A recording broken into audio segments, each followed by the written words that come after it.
I've already talked at length about the best anime openings of 2017, but you guys keep asking me about the best ending credits. Unfortunately, I don't have the time I need to properly compile a top 10 list for EDs like I do for OPs every year. Each annual list takes about a month of work to put together, but Crunchyroll has asked me to cover the Anime Awards again this year, and they have their own list of best ED nominees that are worth talking about. And voting for those is already underway, going from now to January 28th. So today, I'm going to be running through their picks, analyzing them briefly in order from worst to best, and telling you which one I think you should vote for. This isn't going to be a proper best EDs of 2017 list, but hopefully it will give you some idea of what I look for in a good ED, and how that can differ from what makes a good OP.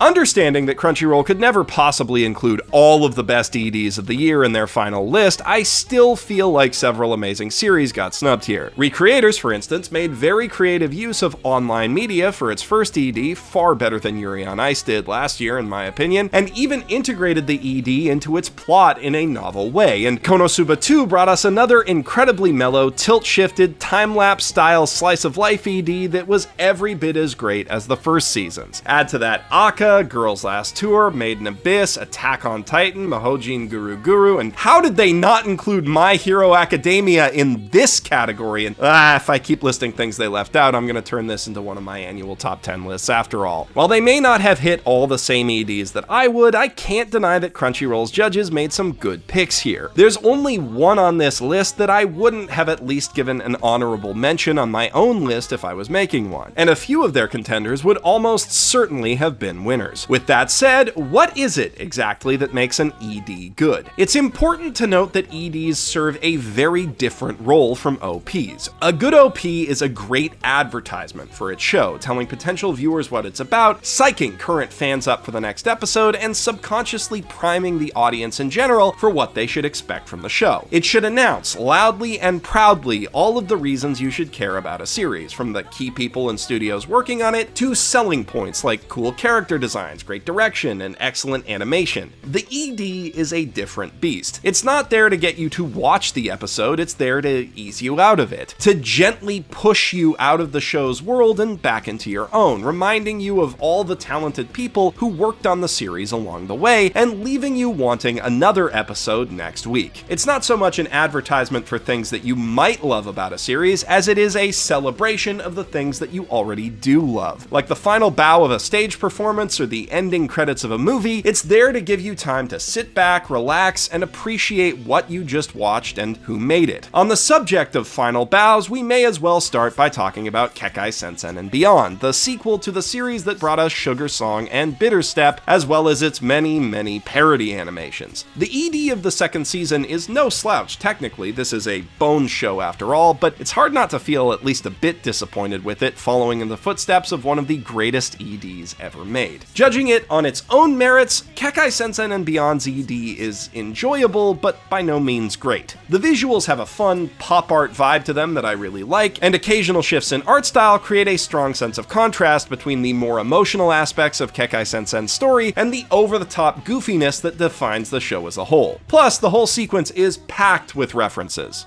Too packed, maybe. There's just too much going on in each shot, and it changes too rapidly. It takes a lot just to take in everything that's happening, and all of the visual noise distracts from the credits, which would be hard to read even if I did speak Japanese. One reason that I don't talk about EDs much is that there's usually less going on in them than there is in OPs, but that's by design. They need to have simpler visuals, usually with just one or two subjects, that are easy to understand at a glance, and consistent backgrounds that don't change or that change slowly, because the whole staff credits have to roll over top of them, and it's, well, kinda shitty if the credits for your main cast go unread because there's too many Lay's chips and Uno cards and rockets flying around the screen, just for example. You save that shit for moments when the credits aren't on screen. Sugar Song and Bitter Step just did this better, isolating the credits from the action and the negative space created by the spotlight, framing them nicely to complement the on-screen images, pages and leaving them on long enough for us to actually read them. And the persistent theme of an on-stage performance creates a sense of consistency, so you're never distracted by thinking, oh shit, what's going on now? Yet the dance on stage still manages to be fun and creative and well animated. I appreciate that the animation team didn't just rest on their laurels with this one and tried to do something different from what they did before, but what they came up with instead of doing another dance number is just a mess. It falls flat both compared to the original and to most of the other EDs in the running for this award. I say most because the ED for Just Because is also kinda lame. It's not necessarily bad either, and the theme song behind is solid enough that if you're picking these based on music, I would totally understand if it was your favorite, but visually it's just boring. And I say this as someone who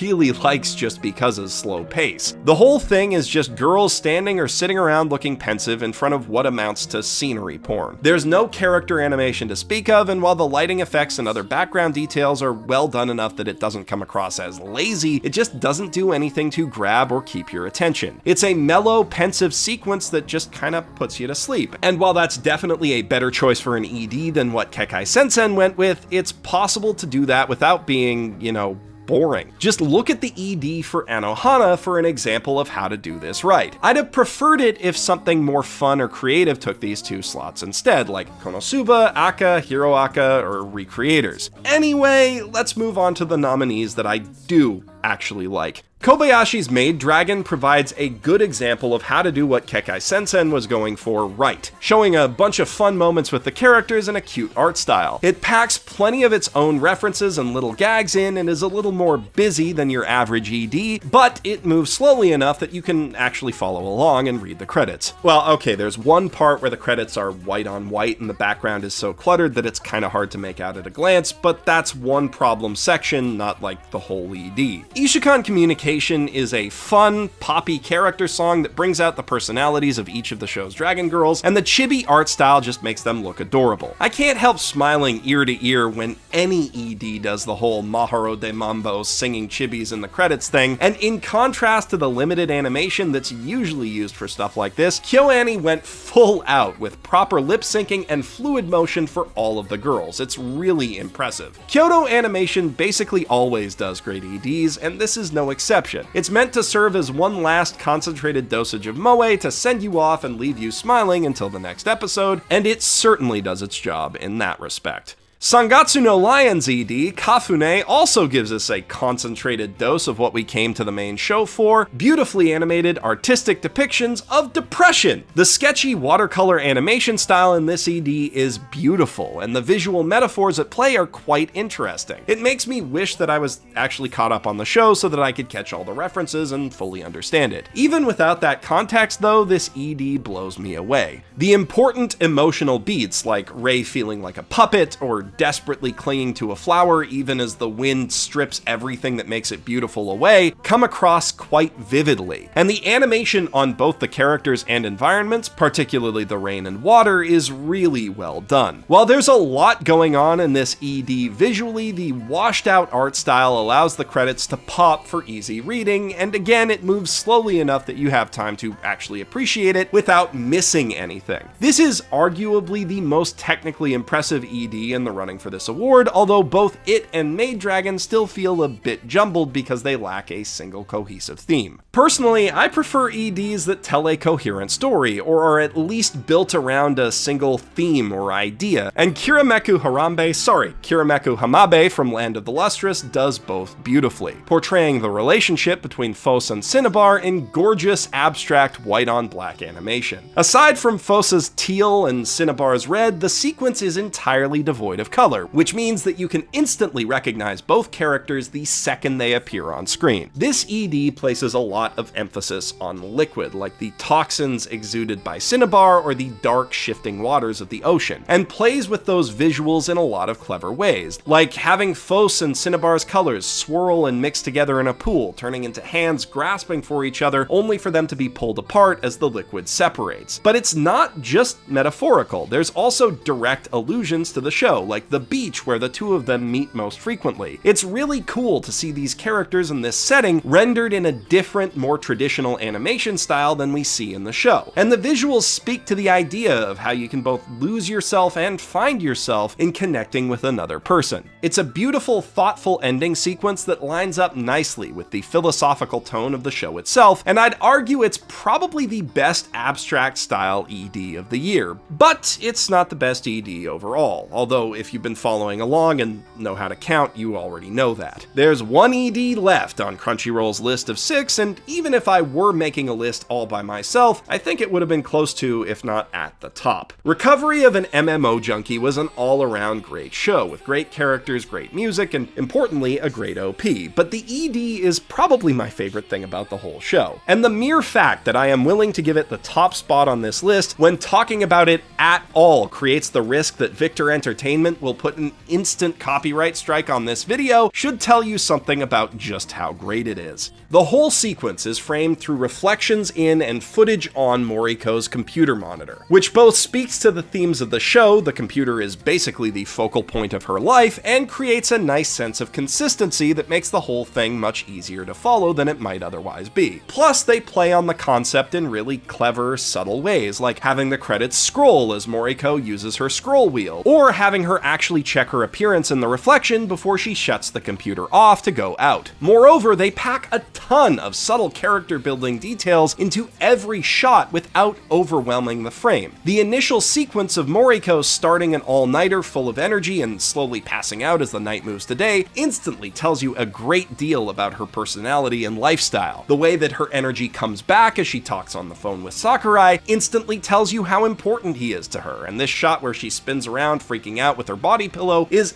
absolutely adorable. And then when she goes back to her computer, I love how they break the established frame by showing the mouse laser playing on the screen and her ghost rising up in front of it. The whole sequence is a great example of strong, thoughtful visual storytelling. The last half of the ED is fantastic too. We see Sakurai oblivious to what was going on with Moriko behind his back when they were working together. Then Koiwai struggling to hold a stable video call through the camera on his crappy smartphone, which is significant because he also games on a crappy, underpowered laptop. And after that, the supporting characters who are part of Moriko's guild online also show up in real life. And the final few shots take us outside the computer screen, hinting at the progression of Moriko's character arc and the fact that she eventually takes back control of her real life, which gives the whole sequence a little bit of extra meaning and turns the framing device into more than just a gimmick. I could go into more detail, but if I did, I could easily make a whole video about this ED. It manages to tell us quite a lot about the show and characters, including details from the web manga that didn't make it into the series, and feel remarkably varied with limited animation and basically only one type of shot. It's playful, inventive, and remarkably efficient from a production standpoint, hallmarks of great direction. Plus, it's just fun to watch. It creates a relaxing mood and warms my heart every time I see it. Back when the series was airing, the ED helped me to feel satisfied with the end of each episode, and also left me wanting to see more, which is pretty much exactly what a good ED should do. All that is why MMO Junkie is my pick for Best ED of the Year, and why I think you should vote for it in the Crunchyroll Anime Awards. You can do so by heading to theanimeawards.com or by clicking the link in the doobly-doo. If you want to catch up on most of the shows I've talked about in this video, you can do so by going to crunchyroll.com/basement and signing up for a 14-day free trial, which will also give you access to the hundreds of other shows on the platform, including currently airing gems like Miss Koizumi Loves Ramen Noodles, Darling in the Franxx, and Overlord Season 2. Let me know in the comments below what your favorite EDs of the last year are, and which EDs you'd like to see me analyze in the future. And while you're down there, don't forget to hit subscribe and ring the notification bell to catch every Mother's Basement video as it goes live. And since we're talking about ending credits, we can't very well end this video before I roll mine, as thanks to all of the wonderful, generous patrons whose support makes it possible for me to do what I do. These guys are all awesome, and if you want to be awesome too, well, you know what to do. If you'd like to hear my thoughts on the other anime award categories, click here for that, and if you want to hear me talk about the best OPs of 2017, click here. And don't forget to subscribe to my second channel, where I'll soon be talking about the best shows of the new season on the Weebcast. I'm Geoff Thew, professional shitbag, signing out from my mother's basement.